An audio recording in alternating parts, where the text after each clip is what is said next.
ok mung pu nó ngay là perabat sak perabat cakap ke bung memlapa perjandrong memlapa perjao tong cao jandrong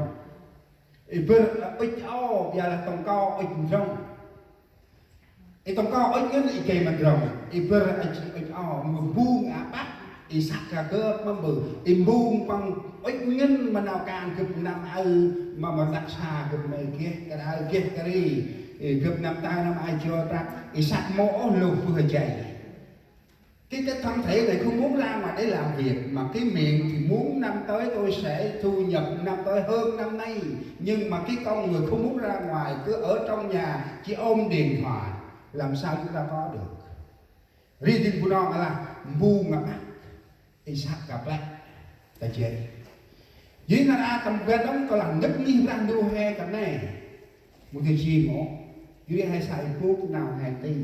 tu nghi ra quay mà tay anh hay quay sát chân mình thu cho hay là man đơn kia bằng áp nào để kìm hay kịp dưới là anh nó hay đây chơi từ ngoài nào năng ai đi nào đây ở kia tóc cực tì một là hồng a một là nào thì gọi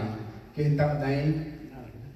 chi tâm nuôi hầm kia tợ này trăm yên cực tần lưu giờ là nào là người bằng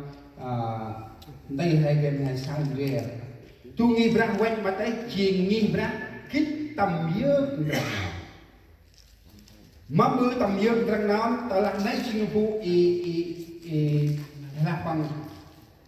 trong tham anh hè tức là câu chìa khóa để hội thánh lớn mạnh thứ nhất cần phải hội thánh đó biết kính trọng nhau đó là chìa khóa cho hội thánh lớn mạnh ta lá nghĩ rằng đu he mô tầm dước rằng chia ngân nghĩ rằng này chi phải hay sai đó trong lòng chích mà bé thế này rắc chia rồi thế này rắc chia trong chích mà bé ngoài bé hơi ông lô chân khăn mai cầm dước mà nó cũng bằng chút sầm vang khăn mai chi không tổng cương rồi ra chi khăn mai mong nào bằng ngoài ở hành sở nào phải bằng ngoài ở bu đa phải bằng lại phải bằng người ta dược mà bu nào mà bu nào ai chia ngăn chụp tay mà hè như là lạc tận bằng gần nôm hơi phun ao nâu chân thân mây tầm dước mà nơm cúc ba can chia tầm vang phần mày tầm nào dần là hỡi anh em xin anh em kính trọng kể có con khó trong anh em trong vòng anh em là kẻ tuân theo Chúa mà chỉ dẫn và bảo vệ anh em dưới hai sang ra tầm dưới mà nơm của bác can chia tầm lan thành này inao hay sao ra nữa nghĩ rằng đồ vùng trong đặt nằm đi anh hè bác can xuống mổ hai cái nòng anh nằm đi đi em băng vùng trong đi em băng chỉ cái nòng hai tầm mốc tầm nào có ở gương ôi măng lăng hao của nó là một cái ô mà đi chiên nằm đi một cái ô nào đi chiên vùng trong cái nòng tắt lên đi ra tắt tình em một tắt bằng thở lá còn này mô chiên dưới dưới y nào hay ra nữa ít mà nghi ra hay quét mà tay tầm quen pol phùng cho này làm đi bằng ra bằng can thiệt nằm đây mà bự nào can vắng đau xe sai nào can vắng chỉ được phú bằng bát can bằng quài ra mắm nào can bằng đặc quài ra cái đồng đặc quài ra thơm bơ là chỉ nó mắm bằng chiên tại bằng tay riêng chỉ đi tâm tay phùng cho ta làm bằng tay riêng chỉ tâm tay phùng cho nay chừng nào can vâng dưới hai sai dùng phùng y nào leo đầm nóm y hay là bằng nơm leo chỉ nơm cái tinh nơm bằng tí chỉ nơm cái bằng tay ăn hè ta bằng nặng xuống ôi mình rất gì nghi ra đủ là đông kia ấp phùng nghi ra hay là dần thì là rất nhiều hội thánh 100 hội thánh có thể là 70% hội thánh được nghĩ đến tôi Chúa nhiều hơn 30% là nhiều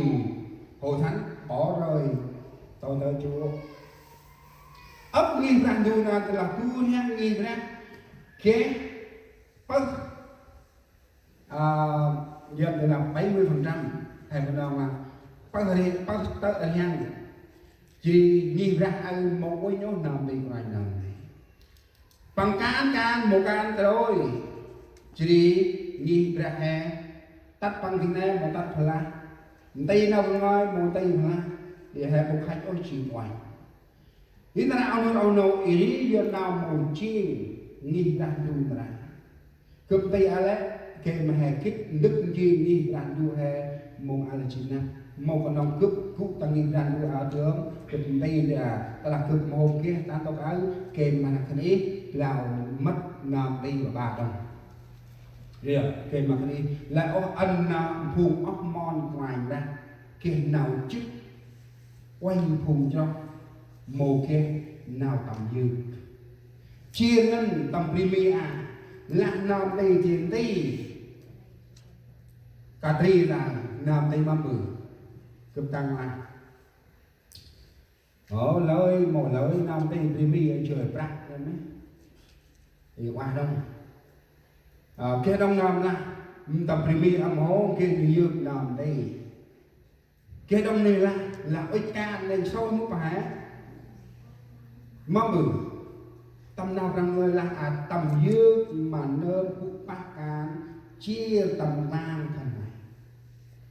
nào can bằng chữ vụ bằng chữ tông vươn ngoài ra tên riêng chỉ tâm tí thần này ta là mù kia nào ngoài ra thì chào bằng mù chạy ô mù khứ lết tên riêng thần này mấy mù khứ lết tâm tí vùng này ta là mù kia ngoài ra chào nó đã nói ông nô ta là nằm tí hai là vùng dân là nếu mà một sư ở trong hội thánh chúng ta một sư quản nhiệm thường đòi hỏi cái lương bổng thì nhiều con cái Chúa không có đẹp lắm cái đông thu hay cùng cho lạc mà cơ mà tôi hay cũng đang nhìn ra cái gì là ơi còn là cái hôn vùng gừng can này bằng quỳnh mây này là cái bạc rê giờ anh đi là mình ngồi mà cụ chơi nào tập đi mà thì hôn cụ chơi nào tập bạc rê bạc hay mẹ nè mẹ ăn nè hôn thì cụ ngồi mà hay đến ngồi thì hôn chứ mà thì nào còn gọi cái cụ hay gọi cái cụ thì tầm chất đi không tầm chất là đi chú ai bà là vậy chú hay đi ở trong mà cơm cạn rồi đi chứ mà mình tình cơm lại bằng ngắn nó còn mê là mà nằm tây phu là phun tham tầm yêu ra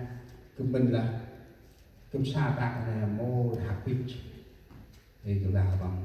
thì còn ông yêu ra là coi cơm tụ khai năng ở này thì chỉ là phù quan hàng cầm hàng thì mà tu tập cơm tây là tu hàng và ăn tầm tu bớt này chỉ là quan bớt còn hàng là mỗi lần giá hội thánh chỉ cho một năm 4 lần là 400 một tháng thì tôi đặt bằng là đi đi chị cơm ác trong người mà cơm tây mong đi cơm tây tôi đi mong sọc ra thì cơm gác này kia mà kịp mình ngồi rằng rồi sẽ là nè nhưng là ông nói nói ít mình riêng như là quay mà tay tầm bé coi nam ti này vùng trong anh hè tầm dương rằng này thì tầm Việt Nam cũng sao mà là hay sắp tại Việt Nam không cho làm thì qua năm ta ngoặt thành bằng chiên nhân người ta lại muốn tương lai đi thì mà có thì nào càng thì là thân dân là bình vực cái chức vụ nhưng cần phải làm rõ để Chúa đạt được cái gì vậy thì mong anh là ông nói ta làm bè bol ấy tầm bè bol thu chót hình nào thì khăn bằng mồ mình ốc cực ở chi càng của anh ra mồ càng của anh ra mồ là cực mồ khách ốc chi mà em hành đây là có kia đông mong bự kia đông tầm thu chót này hay sao tầm tròn episode ngô quan tròn bè tròn bè hãy oanh cái này anh tầm dư tất nào tức là gần tất mà nào sâu chỉ sắp nuôi nôm rong tương riêng nào cả ngặt trong tay trong mà xe nào cả ngặt nhốt trắc nào cả ngặt tầm ra hình ngoài tầm nào trong hay sao tầm nói hay là sao tầm tròn nào bằng người anh mà hệ ôi à tầm dư tất mà nào cứ được gần tất mà nào sâu chỉ sắp nuôi nôm mà rong tương riêng nào cả ngặt trong mà xe nào đặt bắn nhốt trắc nào cả ngặt tầm ra ngoài nếu như chiều vụ cái mình đức gì nghi ra đu hè play vậy mà tay no tầng ngoài hay sao ít mà nghi ra đu hè vậy mà tay mong đưa hè bự hè play tay gọi mong đưa hè bự lao tầm dương rằng hè anh kích tầm dương rằng hè nếu như chuyện thì tầng ngoài ít mà nghi ra đu vậy mà tay tờ lắc nghi ra đu hè một lao tầm dương vùng gừng can đã nằm tê quài nằm tê màu tầm dương đã vùng cho đã quài nằm tê màu tầm dương chi mà hè mâm bự nói ra say màu thì chi màu đó là hè màu ít đức gì nghi rằng đu hè nặng đấy nào là ít mình đó là hai cái mà mình đức gì nghi rằng đu này cái mà đi ra ai thương hay một khách bữa cái tầm dược nếu chúng ta muốn gây dựng hội thánh không muốn gây dựng hội thánh để lớn mạnh thì chúng ta không cần chứng tập nhận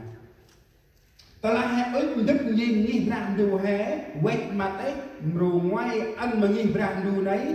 chỉ đi tầm dược rằng bằng cướp lạc mà ông nói cướp bác ca mà nghi rằng đù ai chuyện phương tầm đức nhìn tất cả bao kia chết mà có năm kia na bình thường cực mồm mập ô hành chung khởi cái kia đông là ta là cái ta bên xa kia đam bút xóm mà cực tật này ta là cái ôi na bữa nan ngoài tất na năm